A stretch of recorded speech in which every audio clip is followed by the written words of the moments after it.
Nagsimula ang pelikula kay Danny Turry, ang pinuno ng isang biker gang na nagpapatakbo ng isang pub na nagsisilbi ring pagawaan ng droga. Si Danny at ang kanyang anak na si Jojo Turry ay gumagawa ng sarili nilang mga droga at nagpapatakbo ng pinakamalaking operasyon ng droga sa lungsod. Si Danny ay may mapagkakatiwalaang kaibigan na nagngangalang Dalton, ngunit hindi niya alam na si Dalton ay isang ahente ng DEA na nagngangalang Phil Broker. Si Phil ay nagtatrabaho ng palihim upang mahuli si Danny at wakasan ang kanyang mga malaking narcotics operation. Salamat sa tip ni Phil, sinalakay ng pulisya ang lokasyon na nagresulta sa isang shootout sa pagitan ng gang ni Danny at ng pulisya. Sa gitna ng pandemonium, tinangka ni na Danny at Jojo na tumakas sakay ng sasakyan, ngunit nahuli sila ni Phil at pinigilan sila. Si Danny ay inaresto ng mga pulis, ngunit si Jojo ay nanlaban at napatay sa pagsalakay. Si Danny, na galit at nalungkot sa pagkamatay ng kanyang anak, ay nagpasya na maghiganti kay Phil para sa kanyang pagtataksil. Labis na nasaktan si Phil sa pagkamatay ni Jojo dahil naging matalik silang magkaibigan sa kanyang mga pagiging covert operative. Kasunod ng pagsalakay, nagpasya si Phil na magbitiw sa kanyang trabaho at pumunta sa isang maliit at mapayapang nayon. Pagkalipas ng 2 taon, lumipat ang kwento sa isang elementarya. Si Maddie, na anak ni Phil, ay nakipag-away sa isang lalaking nagngangalang Teddy Klum dahil binubuli siya nito. Inis na sinabi ni Maddie kay Teddy na huminto, ngunit hindi niya ito pinansin. Lumaban si Maddie at bumagsak si Teddy sa lupa na may dumudugong ilong. Samantala, nag-aayos ng hagdan si Phil sa kanyang tahanan kasama ang kaibigan niyang si Tito nang makatanggap siya ng tawag mula sa paaralan ni Maddie na humihiling sa kanya na pumunta dahil may problema siya. Dumating si Phil at nakilala ang mga magulang ni Teddy na sina Cassie at Jimmy Klum. Nagagalit si Cassie na sinaktan ng anak ni Phil ang kanyang anak. Pagkatapos ay kinausap ni Phil si Maddie na kasama ang kanyang guro na si Susan Hetch. Matapos marinig ang kwento, ngumiti si Phil kay Maddie na naniniwalang ipinagtanggol lang niya ang kanyang sarili. Sa pag-alis ni na Phil at Maddie, naabutan nila si Teddy at ang kanyang mga magulang sa parking lot ng paaralan kasama si Sheriff Rodriguez. Muling nagalit si Cassie at lumikha ng away sa pagitan ng kanyang asawa at si Phil.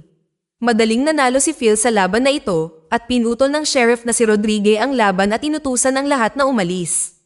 Ipinaalam ni Rodriguez kay Phil na si Cassie ay dumaranas ng mga emosyonal na karamdaman na naging sanhi ng kanyang pagiging mapusok at marahil ay mapanganib. Dati nang nagdulot ng kaguluhan si Cassie sa paaralan, kabilang ang pananakot sa punong guro, kaya tinatawagan ng paaralan ang sheriff kapag nakikipag-usap sa kanya upang maiwasan ang gulo. Sa ibang lugar, isang grupo ng mga kabataan ang nagsasagawa ng isang drug party sa isang abandonadong site nang lapitan sila ng isang lalaki na nagbanta at binugbog ang isa sa kanila na nagbabala sa kanila na huwag bumalik sa kanyang lugar. Siya ay si Gator Bodin, ang kapatid ni Cassie at isang tagagawa ng droga. Nang maglaon, binisita ni Gator si Cassie. Nakiusap siya sa kanya na takutin si Phil bilang parusa. Si Cassie, na adik sa narcotics, ay humingi ng ilan sa kanyang kapatid. Kinabukasan, hinatid ni Phil si Maddie sa paaralan at nakipag-usap kay Susan. Hiniling niya sa kanya na tumulong sa paglutas ng mga problema ni Maddie sa paaralan dahil gusto niyang imbitahan ang lahat ng mga kaibigan ni Maddie sa pagdiriwang ng kanyang kaarawan sa loob ng ilang araw. Kasunod nito, binisita ni Phil si Jimmy Klum sa kanyang trabaho at humingi ng paumanhin para sa insidente. Pinatawad siya ni Jimmy at nagkasundo sila. Nang huminto si Phil sa isang gasolinahan para mag-refuel, inatake siya ng mga tauhan ni Gator, ngunit madali niya silang natalo. Nang malaman ni Gator na nabigo ang kanyang mga kasama, nagalit siya at nagnanais na harapin si Phil mismo. Hinimok ni Sheriff Rodriguez si Phil na huwag nang gumawa ng anumang problema kasunod ng insidente sa gasolinahan. Habang sina Phil at Maddie ay nakasakay sa kabayo, pinasok ni Gator ang kanilang tahanan. Sinira niya ang gulong ng kotse ni Phil, ninakaw ang stuffed rabbit ni Maddie, at natuklasan ang mga papeles ng DEA ni Phil. Natuklasan ni Gator na si Phil ang umaresto kay Danny na nagresulta sa pagkamatay ni Jojo. Kinuha niya ang file at ninakaw na rin ang itim na pusa ni Maddie bago umalis. Noong gabing iyon, natuklasan ni Maddie na nawawala ang kanyang stuffed toy bunny at pusa. Nagreklamo siya sa kanyang ama na si Phil at pinayuhan siya nitong matulog habang hinahanap niya ang pusa. Sa labas ng kanilang bahay, natuklasan ni Phil ang ulo ng stuffed rabbit ni Maddie na nakalagay sa isang puno ng kahoy, ngunit nawawala ang pusa. Samantala, binasa ni Gator ang mga pribadong file ni Phil at inanyayahan ang kanyang kasintahan na si Cheryl Mott na bumisita. Gusto nilang dalhin si Phil kay Danny, sa paniniwalang naghahangad pa rin ng paghihiganti si Danny para sa pagkamatay ng kanyang anak. Balak ni Gator na gamitin si Phil para makapagtayo ng sarili niyang operasyon sa droga at kumita ng mas maraming pera. Hinimok niya si Cheryl na makipagkita sa abogado ni Danny at sabihin sa kanya ang tungkol sa kinaroroonan ni Phil at ang kanilang ideya sa negosyo ng droga. Si Cheryl sa una ay natakot at tumanggi, ngunit hinikayat siya ni Gator sa huli. Kinabukasan, binisita ni Phil si Jimmy sa trabaho at kinumpronta siya tungkol sa nangyari noong nakaraang gabi. Sumumpa si Jimmy na hindi niya kinuha ang stuffed rabbit o pusa ni Maddie. Naniwala si Phil sa kanya at umalis. Binilhan ni Phil si Maddie ng bagong stuffed rabbit at dinala siya sa paaralan kung saan napansin nila si Cassie at Teddy doon. Bilang paghingi ng tawad, inimbitahan ni Maddie si Teddy sa kanyang birthday party habang sinusubukan ni Phil na makipagkasundo kay Cassie. Sa ibang lugar, pagkatapos makakuha ng impormasyon tungkol kay Phil mula kay Cheryl, binisita ng abogado ni Danny si Danny sa bilangguan at ipinaalam sa kanya ang tungkol kay Phil. Si Danny, na galit, ay nagsabi sa kanyang abogado na hanapin at patayin ng kanyang mga tauhan si Phil. Pagbalik sa bahay, ipinagpatuloy ni Phil ang pag-aayos ng hagdan sa tulong ni Tito. Ipinaalam ni Tito kay Phil na si Jimmy Klum ay hindi maaaring gumawa ng ganoong peligrosong pagkilos dahil siya ay isang duwag. Hinala ni Tito na si Gator ay gumagawa ng gamot. Binanggit ni Tito ang pagkakasangkot ni Sheriff Rodriguez kay Gator na nagpapaliwanag kung bakit hindi kailanman pinarusahan si Gator sa kabila ng maraming beses na paglabag sa batas.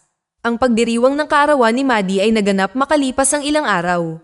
Lahat ng tao mula sa kanyang paaralan, kabilang ang ilang mga guro at magulang, ay nagsasaya. Samantala, nagpadala si Danny ng ilang miyembro ng motorcycle gang para makipagkita kay Cheryl sa isang bar. Ang kanilang amo na si Cyrus Hanks, na isang walang awa na mamamatay tao, ay nagbanta kay Cheryl na ibunyag ang lokasyon ni Phil nang binabalewala ang hinahangad na bayad ni na Cheryl at Gator. Nang gabing iyon, binisita ni Gator si Cassie at ipinaalam sa kanya na nalutas na ang kanyang problema kay Phil at pinayuhan niya itong iwasan si Phil. Nakiusap si Cassie kay Gator para sa droga habang naghahanda siyang umalis, ngunit tumanggi siya na nagpagalit sa kanya. Pagkatapos ay hiniling ni Jimmy kay Gator na ihinto ang pagbibigay kay Cassie ng mga gamot. Samantala, nakipag-ugnayan si Phil sa isang kasamahan sa DEA. Inutusan niya siyang imbestigahan ang mga kriminal na record ni Gator na nagpapakita na siya ay inaresto ng maraming beses ngunit hindi kailanman nagsilbi ng oras sa bilangguan. Kapansin-pansin, maraming beses nang nasangkot si Cheryl sa kalakalan ng droga kasama si Danny at malamang na may ugnayan pa rin sila at ang kanyang mga miyembro ng gang. Kinabukasan, binalaan ni Phil sina Gator at Cheryl habang kumakain ng almusal. Pagkatapos nito, binisita niya ang meth lab ni Gator sa tabi ng ilog. Natuklasan ni Phil ang mga kagamitan sa paggawa ng droga at isang malaking kahon na puno ng mga bundle ng droga na handa ng ihatid. Nang patayin niya ang ilaw, sinabutahe ni Phil ang mga kagamitan na magiging sanhi ng pagsabog ng lab. Natuklasan ni Phil ang itim na pusa ni Maddie at sinubukan itong kunin, ngunit inatake siya ng mga tauhan ni Gator. Sa kabila ng pagkagapos at pagdurusa, natalo ni Phil ang lahat at nakatakas. Samantala, dumating si Cyrus at ang kanyang mga tauhan sa bahay ni Gator kasama si Cheryl. Namangha si Gator nang makitang maraming tao ang nagkukumpulan para harapin si Phil. Tumanggi si Gator na sumali sa pag-atake, ngunit dinala ni Cyrus si Cheryl bilang isang gabay. Nang gabing iyon, dumating si Tito sa bahay ni Phil para asikasuhin ang mga kwadra. Si Cyrus, Cheryl, at ang kanyang mga tauhan ay dumating sa lokasyon sakay ng isang bangka. Nakita sila ni Tito at sinubukan bigyan ng babala si Phil gamit ang busina ng kotse, ngunit binaril siya. Narinig ni Phil ang babala at dinala si Maddie sa basement, inutusan siyang tawagan ng pulis. Kinuha niya ang kanyang sandata bilang paghahanda upang protektahan ang kanyang sarili laban sa mga umaatake. Isang putok ng baril ang sumiklab. Si Maddie, na takot, ay tumakas sa basement. Nataranta si Phil at sinundan siya para protektahan siya. Tinawagan ni Cheryl si Gator mula sa bangka upang balitaan siya sa sitwasyon. Isa sa mga tauhan ni Cyrus ang nagtangkang barilin si Maddie, ngunit dumating si Phil sa tamang oras upang patayin siya.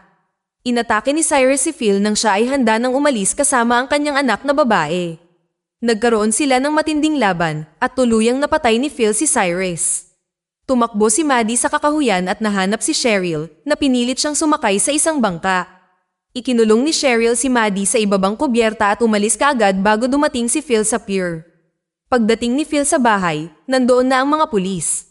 Ipinaalam niya sa kanila ang tungkol sa pagkidnap sa kanyang anak at muling nakipagkita kay Tito, na buhay pa. Sa bangka, tinawagan ni Maddie ang kanyang ama na tumugon sa radyo ng pulisya. Ipinaliwanag ni Maddie ang babaeng kumuha sa kanya at sinabing siya ay nasa laboratorio ng meth ni Gator. Matapos malaman kung nasaan ang kanyang anak, nagmamadaling pumunta sa kanya si Phil. Hindi alam ni Gator na pinatay ni Phil si Cyrus at ang kanyang mga kasama. Galit si Gator dahil dinala ni Cheryl si Maddie na maaaring magpahamak sa kanyang operasyon ng droga. Inutusan ni Gator si Cheryl na itago si Maddie nang dumating sina Cassie at Jimmy. Habang nag-aaway sina Gator at Cassie, sumisigaw si Maddie at napagtanto ni Cassie na naroroon siya. Pumasok si Cassie at binuksan ang mga ilaw na nagresulta sa isang pagsabog at pagkawasak. Si Cassie, nabigo sa mga gawain ng kanyang kapatid, ay niligtas si Maddie. Sinubukan ni Gator na barilin ng kanyang kapatid na babae at kidnapin si Maddie, ngunit dumating si Phil at hinabol siya. Ang paghahabol ay nagtatapos sa isang tulay kung saan pinalibutan ng mga pulis si Gator.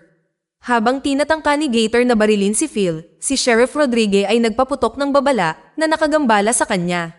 Tumayo si Phil at binugbog si Gator, ngunit naalala ang kanyang anak na babae at nagpa siya na huwag siyang patayin. Nahuli ng pulisya sina Gator at Cheryl, habang si Cassie, na binaril sa tiyan, ay tumanggap ng medikal na atensyon. Nagtapos ang pelikula sa pagbisita ni Phil kay Danny sa bilangguan at sinabi sa kanya na hihintayin niya ang paglaya ni Danny. Dito na nagtatapos ang kwento. Kung nagustuhan mo ito, huwag mahihiyang pindutin ang like button, at kung hindi mo ito nagustuhan, pindutin ang dislike button ng 2 beses para lang makasigurado. And as always, thank you for watching.